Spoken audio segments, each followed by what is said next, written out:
गांव के बाहर फैला हुआ एक पुराना कब्रिस्तान था। ऊंचे ऊंचे पेड़, टूटे हुए क्रॉस और जमीन पर उग आई झाड़ियां। वहां हमेशा सन्नाटा छाया रहता। दिन में भी लोग वहां से निकलने से डरते थे और रात को तो कोई पास तक नहीं जाता। कहा जाता था कि वहां दफनाई गई एक औरत की आत्मा हर रात भटकती है। गांव के लड़के अक्सर इस बारे में बातें करते, लेकिन अजय नाम का एक युवक हमेशा हंसकर कहता, अरे ये सब अंधविश्वास है, भूत वूत कुछ नहीं होता। एक रात दोस्तों ने उसे चुनौती दी, अगर तू सच में इतना ही बहादुर है तो आधी रात को कब्रिस्तान में 1 घंटा गुजार कर दिखा। अजय ने बिना सोचे मान लिया। उसके दोस्तों ने कहा, हम गेट के बाहर खड़े रहेंगे, तू अंदर जा और हमें सबूत दिखा कि तू गया था। आधी रात का समय था। आसमान में बादल छाए थे और बीच बीच में चांद की रोशनी झांक रही थी। अजय ने हाथ में टॉर्च ली और कब्रिस्तान का भारी भरकम लोहे का गेट खोला। गेट चर्र की डरावनी आवाज के साथ खुला। जैसे ही वह अंदर गया, उसे ठंडी हवा का झोंका महसूस हुआ। उसका सीना चौड़ा था, लेकिन दिल की धड़कन तेज हो चुकी थी।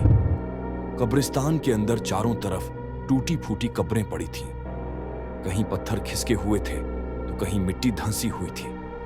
पेड़ों पर बैठे कौए अचानक उड़ गए, जैसे किसी अनहोनी का संकेत दे रहे हों। अजय धीरे धीरे बीचों बीच बनी एक पुरानी कब्र की तरफ बढ़ा। अचानक उसे लगा पीछे से कोई उसके कदमों के साथ साथ चल रहा है। उसने टॉर्च घुमाई, पर वहां कोई नहीं था। तभी उसके कान के पास बहुत धीमी आवाज गूंजी, यहां से चले जाओ। अजय का शरीर कांप उठा। वह चीखा, कौन है वहां? लेकिन जवाब में सिर्फ हवा की सीटी जैसी आवाज आई। वह हिम्मत जुटाकर आगे बढ़ा और उस कब्र के पास पहुंच गया, जिसके बारे में गांव वाले कहते थे कि वहां एक औरत की लाश कभी चैन से नहीं सो पाई। अजय झुककर कब्र को देखने लगा। अचानक कब्र की मिट्टी हिलने लगी, पहले धीरे धीरे, फिर जोर जोर से। अजय घबराकर पीछे हट गया। अगले ही पल मिट्टी फट गई और उसमें से एक सफेद साया बाहर निकला। वह औरत थी, लंबे खुले बाल, झुलसा हुआ चेहरा, आंखें गड्ढों जैसी और होंठों से खून टपकता हुआ। उसके कपड़े फटे हुए थे और वह धीरे धीरे अजय की तरफ बढ़ रही थी। अजय का गला सूख गया। उसने टॉर्च गिरा दी।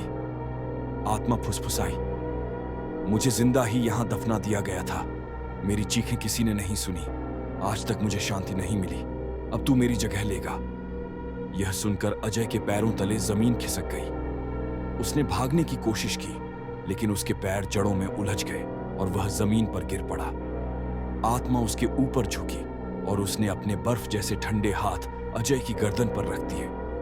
अजय चीखना चाहता था, पर उसकी आवाज बाहर नहीं निकल रही थी। अचानक कब्र की मिट्टी अपने आप हिलने लगी और अजय का शरीर धीरे धीरे अंदर खींचने लगा।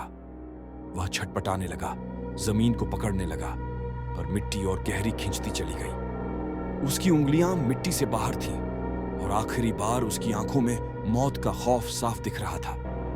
कुछ ही पलों में उसका पूरा शरीर कब्र के अंदर समा गया।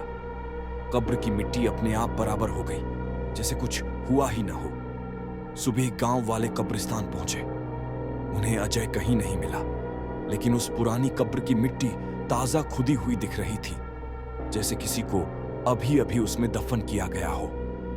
उस दिन के बाद गांव वाले कहते हैं कि जब भी कोई रात को कब्रिस्तान के पास से गुजरता है तो उसे एक लड़के की चीख सुनाई देती है, अजय की, और वह आत्मा अभी भी किसी नए शिकार का